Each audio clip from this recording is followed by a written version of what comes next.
No Space for Christ. Episode 2. The Fatal Drive.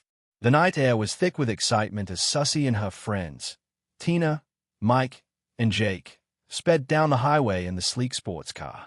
Laughter and loud music filled the air, drowning out the world outside. The car, a symbol of their carefree and reckless lives, sliced through the darkness, headlights flashing like streaks of rebellion against the night. Inside, the atmosphere was electric. Mike, in the passenger seat, held a bottle of alcohol, passing it between the others as they cheered and sang along to the blaring music.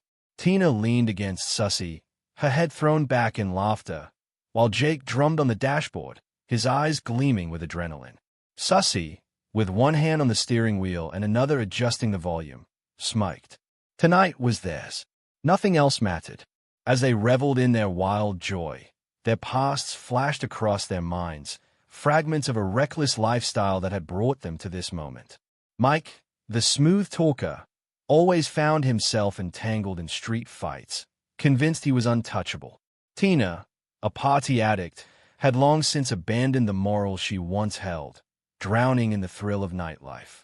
Jake lived on the edge, seeking danger in every experience.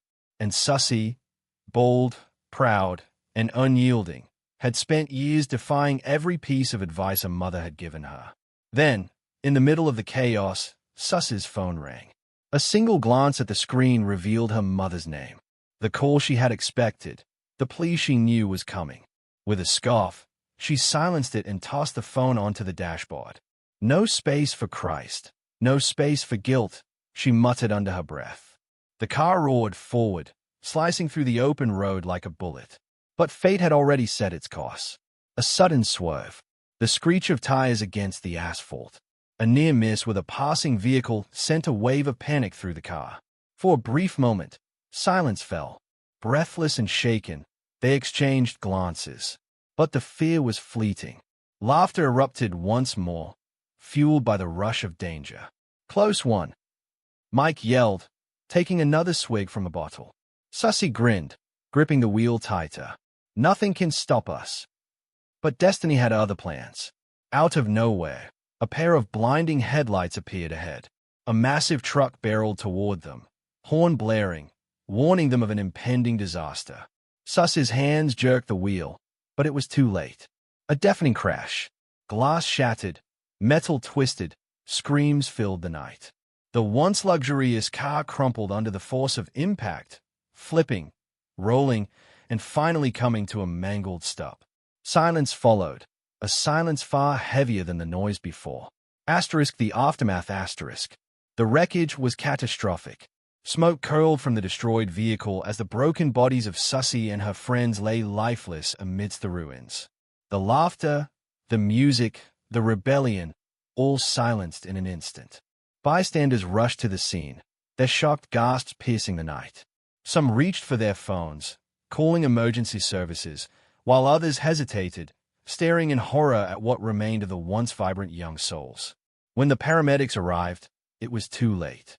One by one, they confirmed the inevitable: no survivors. And yet, in the midst of the destruction, an eerie sight caught the rescuers' eyes. The trunk of the car, slightly ajar, revealed a single untouched item: a crate of eggs. Not a single egg was broken. It sat there, unharmed, a silent testament to the words Sussy had mockingly uttered earlier. Christ had made space in the trunk. News of the tragedy spread rapidly, reaching the ears of Sussy's mother.